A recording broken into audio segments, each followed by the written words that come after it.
Hello and welcome to my final year project demo video. In this video, I'll just be explaining how to boot up the virtual machine after obviously you follow the README. If you check the README, you can see where to download the virtual machine folder, and in the installation manual here, it also talks about where to download VMware Workstation Pro 17.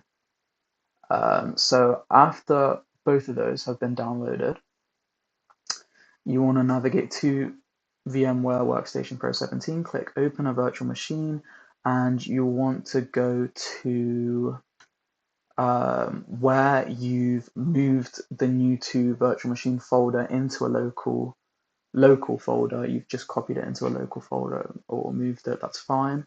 Since the original one is on my OneDrive, I'm just going to navigate here. This is the folder you'll see that you'll need to click on, and then it will be this vmx new2.vmx folder that you want to click on to boot up the virtual machine. Just to show you what the folder should look like, here I've got the new2 virtual machine folder, and when I click on it, it should have all of these different files in it, around 70 to 75 items it should have in it, and I should specify that all of these different files should be included in one virtual machine folder, such as new2. Yeah, and it should contain all of these different types of files. So once you've got it looking like this, after clicking that VMX file on VMware Workstation Pro 17, click Power on Virtual Machine. And I'm just going to go through the installation manual and the user manual as it's been submitted in my final submission on Moodle.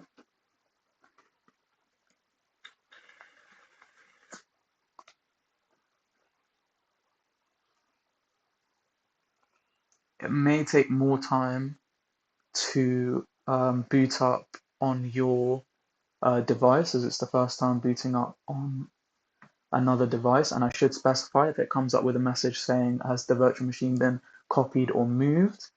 You can opt for either option. I'll say just click I moved it. I'll put it into here.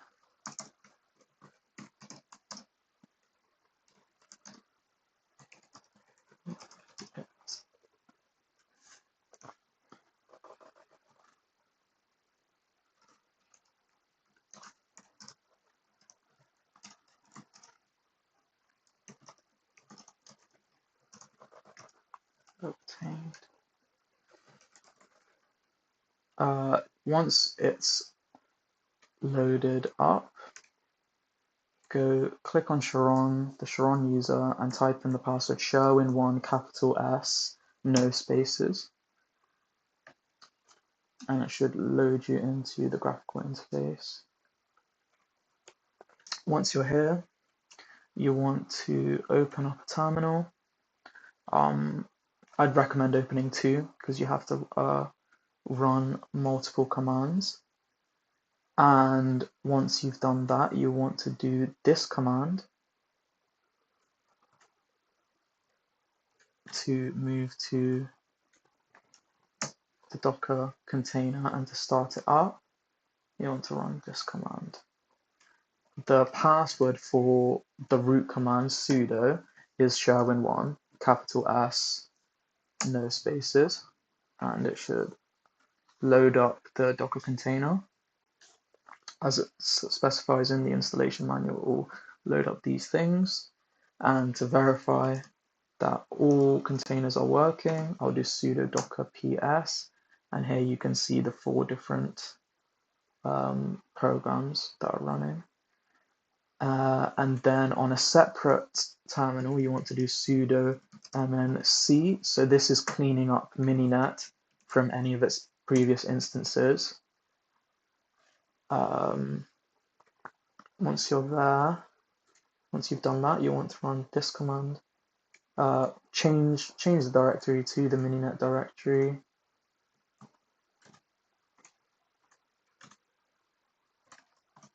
And then run this command to start up the resilient topology.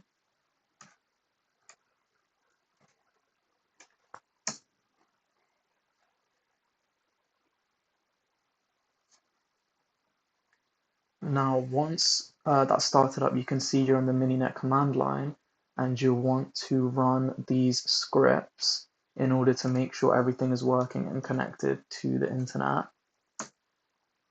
And obviously, so that it's able to be monitored on the Kibana dashboard through my pipeline, through my elk stack, I should say.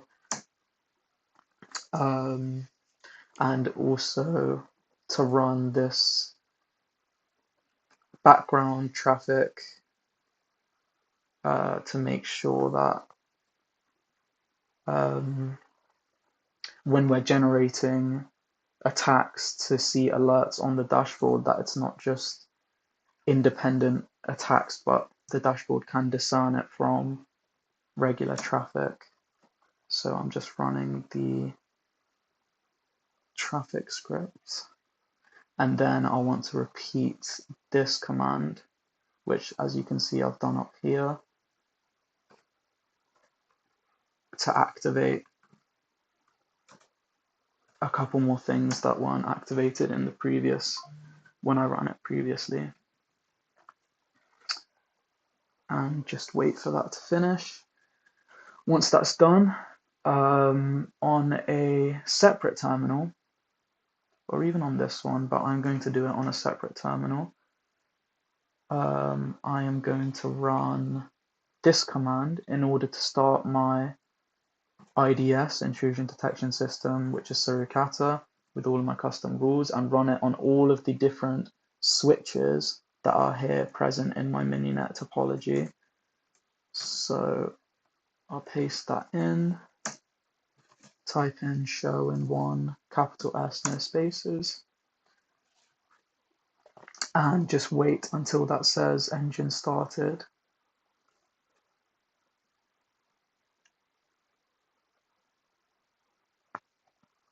Once you've done the Suricata command and it says engine started, you want to go to this link right here. I'm just going to control and click it. And it should say loading Elastic. Sometimes it may say Kibana server is not ready yet in the top left hand corner.